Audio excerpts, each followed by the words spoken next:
We can report some good news right off the bat. Spoke to Police Chief Kay Hoffman not too long ago. She tells us that the bomb squad went through every room and every corner of this building and did not find any sort of explosives. Normally they're gone by now. They stayed late just so they could work on this legislation, and ultimately it passed with a pretty strong majority. 76 to 34 was the vote to raise Michigan's minimum wage, and here is what that would look like: a $9.25 minimum wage beginning in 2018. But lawmakers say Michigan's not going to have $1 billion lying around every year. They say if we're serious about a permanent fix to our roads, we need to find other sources of funding. The big question around this investigation was this man's motive, why he came into this Rite Aid and shot the employee that he did. Police don't have the answer to that yet. They're saying they're still investigating. We begin with a shooting this evening on Lansing's south side that led to a car chase with police and multiple arrests.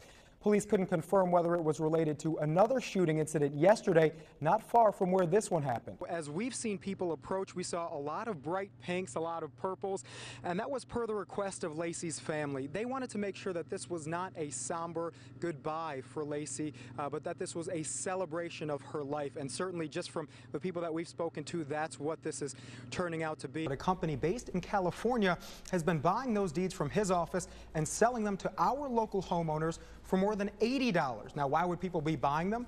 Well, they're getting these letters that look a lot like a bill. But the mayor says before he even thinks about filling in these holes in the city's roads, he's going to have to fill a big hole in the city's budget. As you can imagine, it hasn't been easy for those folks still in the dark, going on 7 days now. They're frustrated. Today, a group of people got together to rally in protest of our local energy companies. 6 News reporter Savannah Ciavata was there. She spoke to many people who say simply they've had enough. From what we've seen, police are not actively trying to put these fires out. I think they're taking more of an approach of letting them go out on their own and hoping that the crowds eventually disperse. When we hear poor condition in Michigan, the first thing many people think about is our roads. Ingham County is now taking steps to protect them.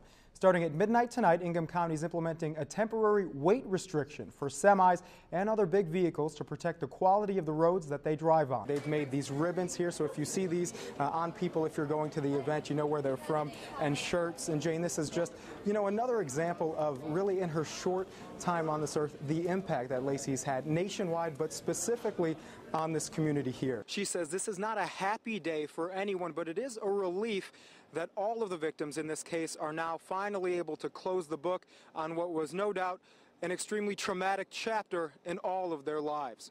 Reporting live in Howell, I'm Joe Khalil, 6 News.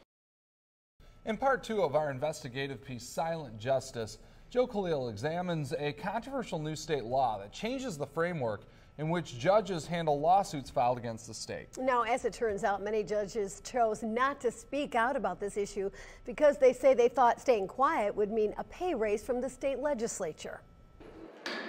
In November, it took our state legislature just 2 weeks to change an entire court system in place for 35 years. They want to rig the courts, they want to stack the courts, they don't like what's coming out because we follow the law. Rosemarie Aquilina was one of 5 Ingham County judges who handled lawsuits brought against the state's government. That is, until the new Court of Claims bill passed, which allowed the state Supreme Court to take certain cases midway through away from Aquilina and hand them to a different judge in the appeals court. She didn't hide her objections. This is the beginning of the dismantling of the justice system in Michigan. This is judge shopping in its worst form. Many Democrats, including Senator Gretchen Whitmer, say the real reason for the Republican-sponsored bill is to cherry-pick certain cases and put them in the hands of the state Supreme Court, which, as they point out, has a Republican majority. Is it to take the nerd fund questions out of the Ingham County court so they can handpick who determines them? Yeah, I think that's exactly what's happening here. Why now? This has been 30, 40 years. Why now? Because the most important cases are coming down. We have the bankruptcy case. We have the Open Meetings Act violations. We have teacher pensions. We have all sorts of important cases in front of all 5 of us. But if this law were such a miscarriage of justice, why weren't more judges outraged like Aquilina? Well, the answer was unsettling. 6 News obtained emails sent among dozens of circuit court judges showing many thought that if they stayed quiet, lawmakers would reward them with a higher salary. We are currently hoping for our first pay increase in over 10 years. Adjusting the compensation is more important to the administration of justice than Senate Bill 652, says Circuit Court Judge Charles Johnson. Former president of the Judges Association, Lita Popke, says we do have legislative issues. Most notably is our current strategy to restructure how judges are compensated. We can't afford to jump into a legislative train where we may negatively impact an issue of concern to our membership. And this from Oakland County Judge James Alexander, as reported by the Detroit Free Press. If y'all want to engage in a suicide mission that will impact our ability to get compensation, so be it. Count the votes. You may not like it, but it's big boy politics. I spoke with Judge Alexander, who told me lawmakers didn't promise he'd get a raise. He says he just assumed it. Count the votes. People were opposing something that was very obviously going to go through the legislature. You pick your fights. You pick the ones that can be helpful that you can win. This one we couldn't win.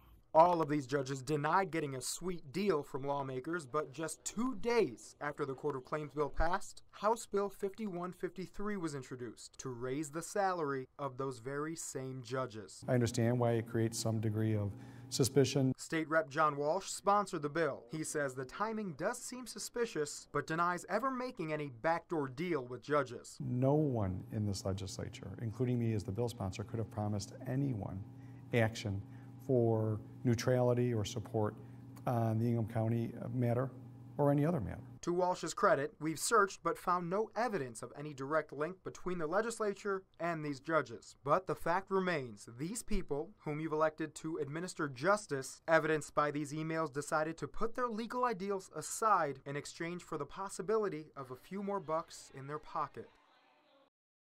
You remember that sparked a massive evacuation and manhunt in Joe. What did you learn from this exclusive interview? Well, Greg, you know, a lot of people, I'm sure, already have their minds made up if they've seen this story from yesterday that this man is a criminal. But his attorney and his close friend paints a very different picture. Now, Gary Peterson is a husband and a father of 4 with 7 grandchildren. He's also a terminally ill man, and his attorney says he was certainly not in his normal state of mind on Wednesday.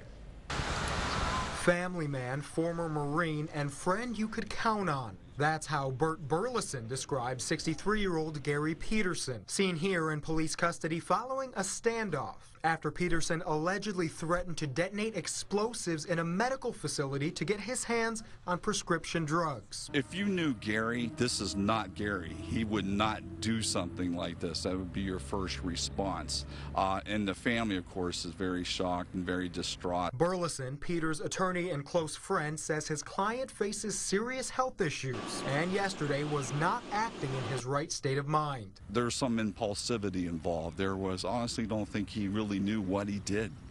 And it was based upon the medication that he had been prescribed or unprescribed. Gary has been diagnosed with terminal emphysema. You know, he does not have much time left, quite frankly.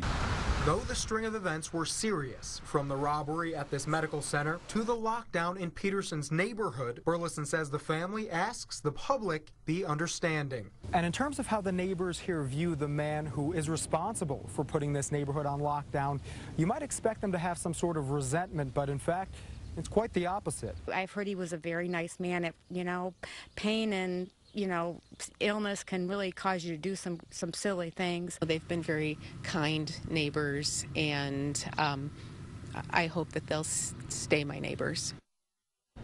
All right, Joe, pretty incredible interview there. Yeah, you know, I thought it was pretty amazing also. Peterson's attorney says that his family wanted the public to know they commend law enforcement for the job that they did yesterday. The family wants to thank all of the officers who were involved in that response.